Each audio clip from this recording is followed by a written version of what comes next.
J'étais constamment dans le refus de ma personne. J'avais pas du tout confiance en moi. On allait en vacances. Je me mettais pas au soleil puisque je voulais pas bronzer et devenir plus noire.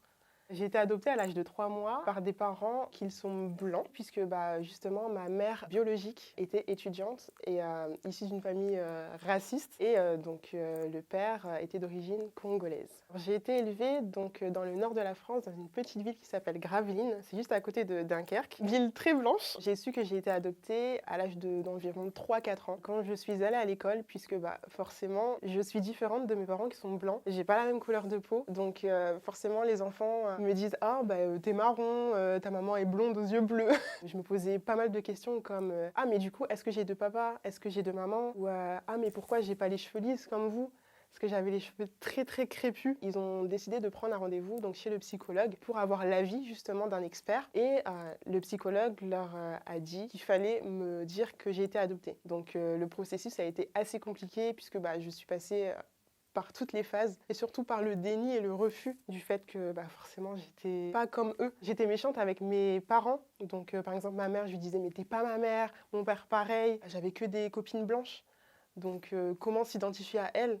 Elles ont toutes les cheveux lisses, elles ont toute la couleur de peau blanche, elles n'ont pas tous les traits du visage que moi j'ai. J'étais constamment dans le refus de ma personne. J'avais pas du tout confiance en moi. On allait en vacances, je me mettais pas au soleil puisque je voulais pas bronzer et devenir plus noire. Et c'était un réel complexe pour moi. Je regardais pas forcément la télé, les clips, etc. Donc on n'avait pas tout ce qui est Rihanna, Beyoncé et tout. Mais c'est vrai que c'était hyper compliqué de m'identifier. À chaque fois, je me calquais sur les autres, c'est-à-dire j'aimerais bien avoir cette coupe de cheveux. Donc je la faisais. Mais ça ne rendait pas du tout pareil qu'une fille qui avait les cheveux lisses, par exemple. Ma mère ne savait pas s'en occuper. Donc elle me coupait mes cheveux assez courts pour faire une petite afro. Mais justement, encore plus compliqué puisque on m'identifiait à un garçon. Et au niveau de la construction d'une petite fille, c'était pas au top du top, on va dire. Au niveau de ma famille plus globale, par exemple, lors d'événements familiaux comme les mariages, le baptême, etc., je me sentais toujours à l'écart. Certains cousins, cousines me mettaient de côté puisque j'étais la seule noire. Forcément, je me sens totalement différente et eux le savent et le font savoir aussi. J'ai subi pas mal, beaucoup même, d'harcèlement scolaire. Je dirais peut-être au moins 15 ans de ma vie. Quand je faisais un chignon, on m'attrapait le pompon. On me disait à chaque fois que j'avais des grosses lèvres. Alors je m'étais renseignée pour faire une réduction de lèvres. Je m'étais lissé une fois mes cheveux, c'était la catastrophe. J'avais des rafales de commentaires. Je te prends pour une blanche. Je mettais des chewing-gums dans les cheveux. C'était horrible, quoi. J'allais toujours dans les toilettes à l'heure du déjeuner ou à l'heure de la pause, juste pour ne pas voir les harceleurs que j'avais au quotidien, parce que j'en avais quand même pas mal. Une expérience que j'ai eue qui m'a traumatisée, même jusqu'à aujourd'hui, c'est-à-dire que je suis rentrée dans le bus scolaire et tout le monde a commencé à hurler, mais avec des cris de singe. Tout le bus était sur moi. Et j'ai dû forcément sortir du bus au premier arrêt, qui était à moins 5 km de chez moi. Donc j'ai dû tout me taper à pied.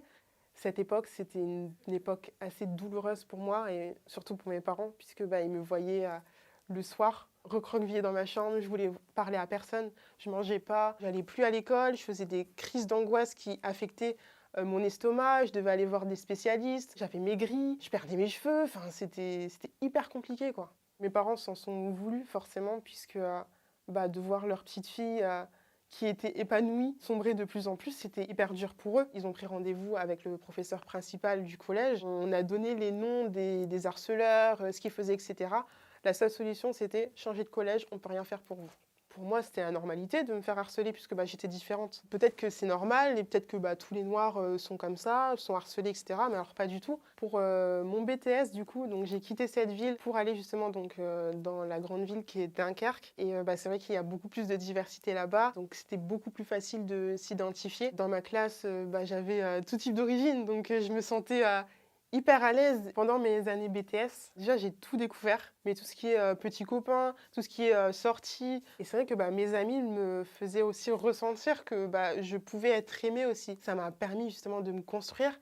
Et par exemple, par rapport à mes cheveux, je regardais par exemple Crazy Sally. Je faisais des tutos pour les cheveux afro. J'étais toujours devant les vidéos YouTube en me disant ok, donc aujourd'hui je vais faire cette coiffure, demain je vais te faire notre coiffure, etc. Et justement, ça m'a permis d'accepter petit à petit mes cheveux. Et c'est là où vraiment j'ai commencé à construire Réellement, dans ma personnalité, dans mon processus d'acceptation de moi-même, la question de l'adoption a toujours été présente. C'est-à-dire, qui sont mes parents? Est-ce que j'ai des frères et sœurs? Ça tombe, je les ai déjà croisés. Ça me semble important que des parents qui, justement, adoptent un enfant avec potentiellement une origine différente puissent se renseigner un minimum et être OK sur le fait que l'adopté, justement, souhaite connaître ses origines, sa culture, etc. À l'âge d'environ une dizaine d'années, mes parents m'ont demandé si je voulais justement entreprendre les démarches, chose que je ne voulais pas du tout, puisque pour moi, ils m'avaient abandonnée en fait. Sauf que là, j'ai commencé à me poser des questions et pourquoi pas retrouver mes parents biologiques, chose que je n'ai toujours pas fait aujourd'hui, puisque je me sens pas encore prête. Par contre, ça me trotte dans la tête depuis très très longtemps. C'est vrai que ça s'est intensifié quand j'ai voyagé, quand j'ai découvert de nouvelles choses, de nouvelles personnes, des adoptés,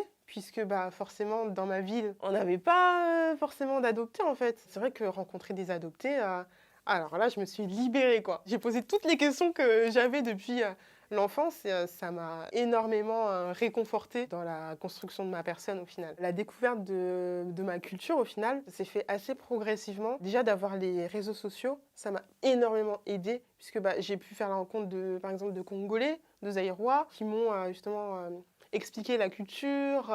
J'ai commencé à apprendre le lingala. 10 ans en arrière, j'aurais dit non, c'est mort, je ne veux pas du tout, je ne suis pas africaine. Et c'est vrai que justement, ce processus d'apprentissage au niveau de ma culture, etc., c'était honnêtement plus que bénéfique pour moi. Puisque c'est là où je me suis vraiment rendu compte de mes origines, de ma valeur. Il faut être fier de ses origines, de sa couleur de peau, de ses cheveux, de sa bouche, peu importe. C'est vrai qu'il y a encore un tabou qui plane autour de l'adoption, puisque forcément, dans la tête des gens, c'est adopter égale acheter l'enfant. Je trouve ça hyper stupide, débile, etc., puisque déjà en France, c'est gratuit. En plus de ça, c'est un argument à utiliser pour les harceleurs, etc. Et en plus de ça, c'est vrai que c'est un tabou, puisque adopter, c'est égal pas d'enfant, égal problème de santé, égal tabou, égal honte, etc. en fait. Sauf que non, adopter, c'est hyper beau, c'est-à-dire qu'il y a des enfants qui attendent d'être adoptés. Moi, j'en suis très heureuse d'avoir été adoptée par des parents aimants. Je les aime mais de tout mon cœur et je pense que c'est réciproque. Mais merci, puisque je ne sais même pas dans quel contexte j'aurais été élevée si j'avais pas été adoptée en fait. Et là, je me sens très très bien avec mes parents et moi-même.